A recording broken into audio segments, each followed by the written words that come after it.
मसला अब ये है कि बांग्लादेश उनको आगे दिखा रहा है कि जो उनके अब्बू हैं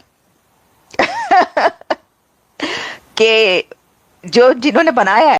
अधिकारी ने एक ऐसा बयान दिया जो सीधे सीधे बांग्लादेश को चेतावनी है। उन्होंने कहा कि भारत के पास पश्चिम बंगाल के हाशिमारा में 40 फाइटर जेट खड़े हैं और बांग्लादेश में सिर्फ 2 राफेल भेजना ही एक एक को पकड़ के निकाला जाए।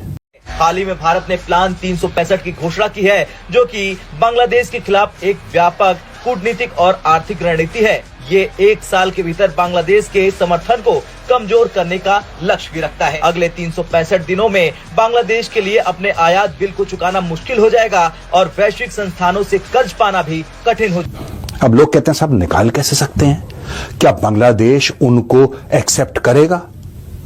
ओ भाई, हमने इनको एक्सेप्ट करा था कि आ गए अंदर, और जिस रास्ते आए उसी रास्ते जाएंगे। बीएसएफ को बोला जाए कि बॉर्डर में जो गेट्स होते हैं, फेंस के बीच में गेट्स होते हैं, आप गेट खोलिए और उनको बोलो जाओ। पाकिस्तान भिखमंगा है, वैसे ही ये जाहिलिस्तान और ये जिहादिस्तान भिखमंगा है। अभी तक आलू प्याज चावल आटा ले रहा है, अभी तक ले रहा है। तो बेशर्मी की इंतहा देखो इन मुसलमानों की। तो ये वही बंगाली हैं जिनको हमने अपना पेट काट के खाना खिलाया, जिनके लिए हमने लड़ाई लड़ी, और आज ये हमें आंखें दिखा रहे हैं। तो ठीक है, बहुत जल्दी समय इसका हिसाब पूरा कर दे। भारत शुरू से शांति के प्रिंसिपल में विश्वास करता रहा है, but at the same time हमको ये भी पता है जब ताकत की बात आएगी तो हम ताकत से भी उसको डील करें। तो क्या हुआ? मैं नहीं चाहता मेरे देश में कोई बाहर से लोग आए विदाउट परमिशन। मैं नहीं चाहता इलीगल इमिग्रेशन हो यहाँ पे। ये लोग वो हैं जो अपने घरों में जब बाजार के लिए निकलते हैं ना, या पिक्चर देखने के लिए, मॉल के लिए, अपने घर में 3-3 ताले लगाते हैं और नेबर को बोलते हैं ध्यान रखना हम 3 घंटे में वापस आ रहे हैं। खुद अपने घर में किसी को नहीं आने देंगे। खुद अपने घर में सीसीटीवी भी लगा रखा है, सब कुछ लगा रखा है, 3-3 ताले लगा रखे हैं, लेकिन देश भाड़ में जाए, देश के अंदर आ जाए करोड़ों के हिसाब से, कोई दिक्कत नहीं है। और फिर ये कहते हैं कि भाई आप इनके खिलाफ इसलिए हैं क्योंकि मुसलमान है। नहीं, हम इनके इसलिए खिलाफ हैं बिकॉज दे आर इलीगल। और वहां पे फारूक अब्दुल्ला कह रहा है इतनी सर्दी में हम कहां भेजेंगे? ओ भाई, आपने रजाई देनी है इनको, आपने रजाई देनी है इनको। ढाका में सर्दी नहीं है, डोंट वरी, ढाका में सर्दी नहीं है। प्लीज ये कहना बंद करिए कि किसके राज में आए थे, किसके राज में आए थे। ये सभी के राज में आए थे। और यहां पे गवर्नमेंट के ऊपर इतना प्रेशर आ जाता है, इतना प्रेशर आ जाता है कि सब लोग फिर पार्लियामेंट, अरे बेचारे कोई बेचारे नहीं है, चोर के बच्चे हैं बांग्लादेशी, कान से पकड़ कर निकालो इनको यहां से। This is my country, this is not their country. If I am ever unfortunate enough to go to Bangladesh, unfortunate enough, I will not sneak in like a thief through the border. I'll apply for a visa if I am unfortunate enough. अगर कभी जाना ही पड़ गया, proper visa के साथ जाएंगे, इज्जत के साथ जाएंगे, इज्जत के साथ आएंगे। क्या दिक्कत है? किसने मना करा है? लेकिन यहां पे इतनी भीड़ इकट्ठा हो गई यार भारत में, कोई पूछने वाला नहीं है। सबको डर लग रहा है कि कोई हमें कम्युनल ना बोल। तो कोई कंपैरिजन नहीं है मोहम्मद यूनुस और नरेंद्र मोदी का। कंपैरिजन जो लोग करते हैं मुझे बड़ी हंसी आती है। मैं कभी क्या है वो तो, और फिर वो तो कुछ अरसे के लिए। तो ये है सिचुएशन। तो मैं ये समझती हूँ कि जो हालात हैं ये हालात कुछ देर के लिए हैं, जब तक कि बांग्लादेश को ये नहीं पता चल जाता कि उनकी इकोनॉमी ने डिपेंड करना है किसके ऊपर। उन्होंने अपने पांव पर खड़े रहना है। और दूसरा ये कि या तो फिर डिस्टेबलाइज एक बहुत ही बुरे तरीके से बांग्लादेश होगा, इतने ही बुरे तरीके से, या फिर देखिए फिर वो लोग कहेंगे कि देखो पाकिस्तान ने बदला ले लिया, इन्होंने ये अलग हुए थे ना तो कैसा डिस्टेबलाइज हुआ, देखो सत्यानाश हो गया इसका, और ना इधर का रहा ना उधर का रहा, ये तो बदला ले लिया उन्होंने। जो टूटा था ना, ये अलग हुआ था, तो देखो कैसा बदला लिया है कि किसी तरफ कभी नहीं रहने दी। इस तरह की बातें भी हो रही हैं और हो सकती हैं आगे चल के, अभी भी हो रही है।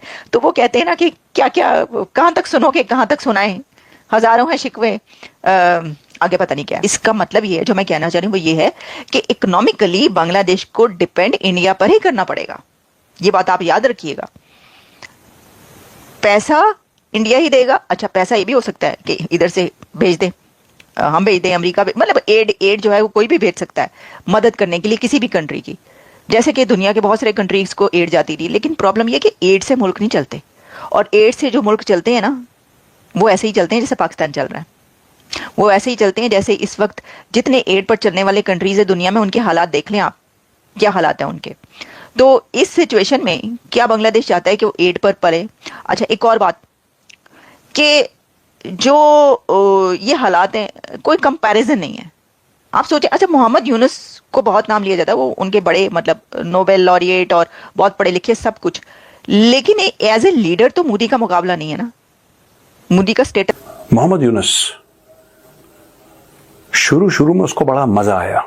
देखो ऐसा होता है कि जब दंगे होते हैं ना, जब फसाद होता है, तो people who are in charge they think क्योंकि उनके हिसाब से हो रहा है, so they are feeling very happy. अरे मरने दो, कटने दो, आग लग रही है, ये मेरा पावर है, ये मेरी मॉब है। आज की तारीख में क्या हो रहा है वहां पे कि दुनिया ब्लेम कर रही है। People are blaming Mohammad Yunus because he is not able to, he is the head of state. Bangladesh army को सड़क पे होना चाहिए और लोगों को बचाना चाहिए। मैं आपको बता रहा हूं दोस्तों, बहुत जल्दी आप आज का ये 10 दिसंबर है, आप ये दिन नोट करके रखना, बहुत जल्दी इंडियन गवर्नमेंट कोई स्टेप लेगी and it's going to take a very very strong step. आज की तारीख में मैंने सुनी है ये बात, ये पुख्ता, मतलब मेरे पास कोई ऐसी प्रूफ के साथ बात नहीं है, लेकिन मैं जिसने बताया मैं उस बंदे पे विश्वास करता हूं। Right, again I am saying I don't have proof, but I believe in that person. I believe in the person's credibility. The government of India is going to take a very strong step. फिर तुम रोना मत यार, फिर तुम रोना मत, फिर तुम चीखना मत। और आज की तारीख में the Bengalis in West Bengal are disillusioned by what is happening in Bangladesh. जो आम भारत में बंगाली है ना, आम बंगाली जो काम करता है, जिसकी दुकान है, राइट, कोई बिजनेस कर रहा है, कोई प्रोफेशनल है, today they are deeply saddened and deeply angry by what is happening in Bangladesh.